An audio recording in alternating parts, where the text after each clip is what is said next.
En el corazón del Océano Atlántico, un archipiélago bañado por misterios y leyendas fue el objetivo de una conspiración que podría haber alterado el destino de dos imperios.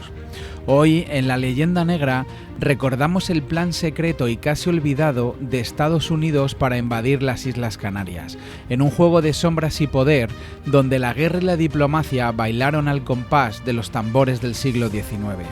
Sumérgete con nosotros en esta odisea de intrigas y estrategias que estuvo a punto de cambiar el mapa del mundo.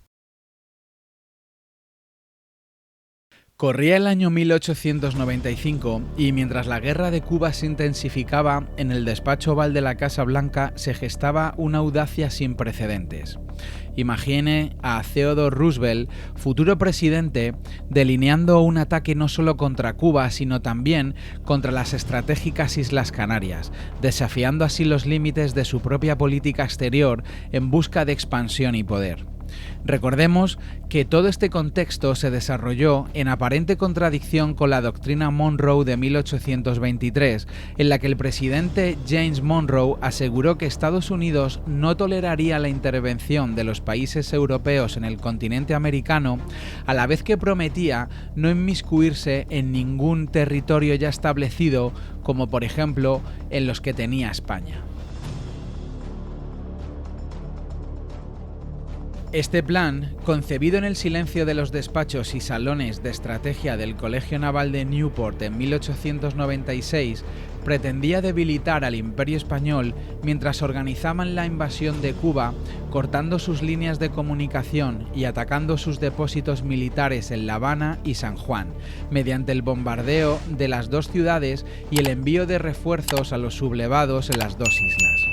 Paralelamente, la Escuadra del Pacífico, comandada por William Kimball, se dirigiría al estrecho de Gibraltar en vez de a las Islas Filipinas y allí se uniría a la flotilla atlántica y ambas ocuparían conjuntamente algún enclave de las Islas Canarias para atacar desde allí el tráfico mercante español.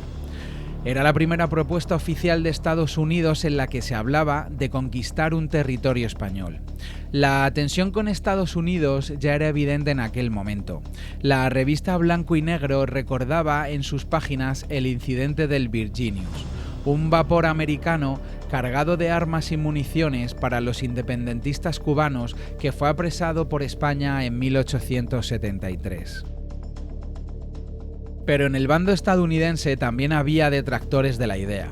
Algunos expertos consideraron arriesgada la concentración de fuerzas en España para atacar sus costas y conquistar Canarias. La última vez que una potencia extranjera lo intentó, en el verano de 1797, fue un desastre. En esa época fue Horatio Nelson quien lo intentó y el resultado se tradujo en 233 ingleses muertos y solo 24 españoles. El almirante británico, además, perdió su brazo derecho y sufrió una profunda depresión. Un siglo después, el presidente de la Escuela Naval de Guerra estadounidense, Henry Clay Taylor, aseguró que aquella acción contra España era una temeridad que implicaba la desprotección del Pacífico. De ahí que insistiera en recomendar que toda la fuerza a disposición de Estados Unidos se concentrara en Cuba. Un año más tarde, en 1897, unos 300 banqueros que habían invertido en Cuba más de 33 millones de dólares desde 1878 pidieron al secretario de Estado que interviniera en la isla para proteger sus intereses económicos. Uno de los primeros en apoyar dicha propuesta fue Theodore Roosevelt, subsecretario de Marina en aquellos años, que llevaba ya largo tiempo defendiendo que Estados Unidos necesitaba una guerra. El 5 de abril de 1898 se divisó al norte de Santa Cruz de Tenerife a varios buques norteamericanos y el archipiélago entero se reforzó con tropas peninsulares.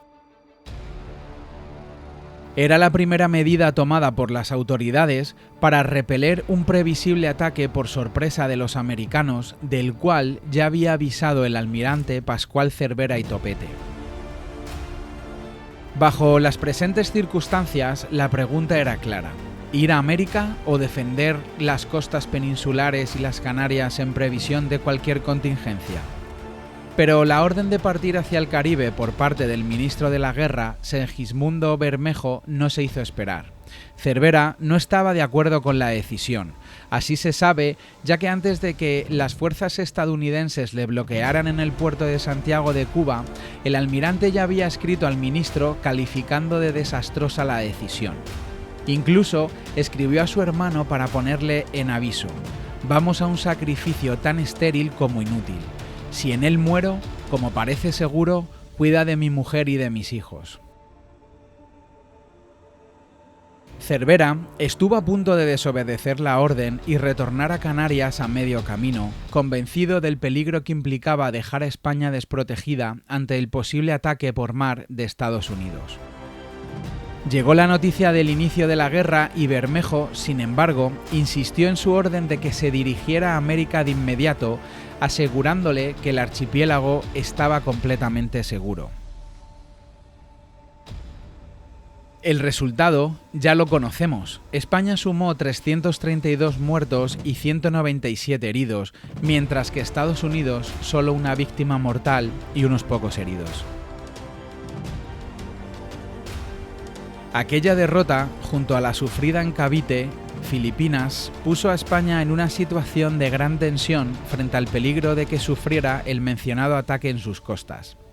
Las opciones que se barajaron entonces desde Madrid fueron tres: quedarse en una posición defensiva que cubriría un frente amplio situado entre la península y Canarias, cañonear la costa este de Estados Unidos para separar a la flota enemiga y socorrer a Cervera, o marchar a Filipinas para levantar el asedio de Manila.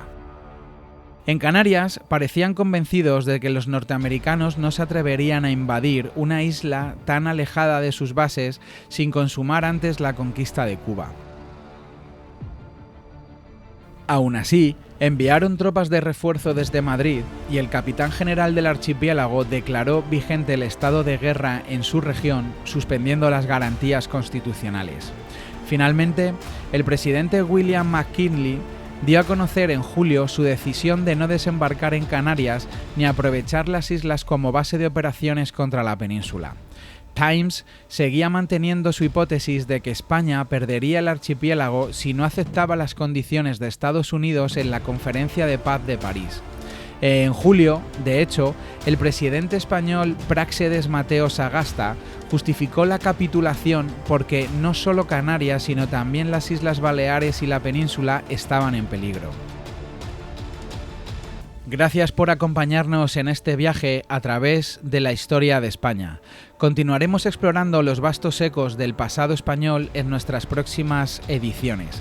Hasta entonces, que la historia ilumine su camino y enriquezca su comprensión del presente.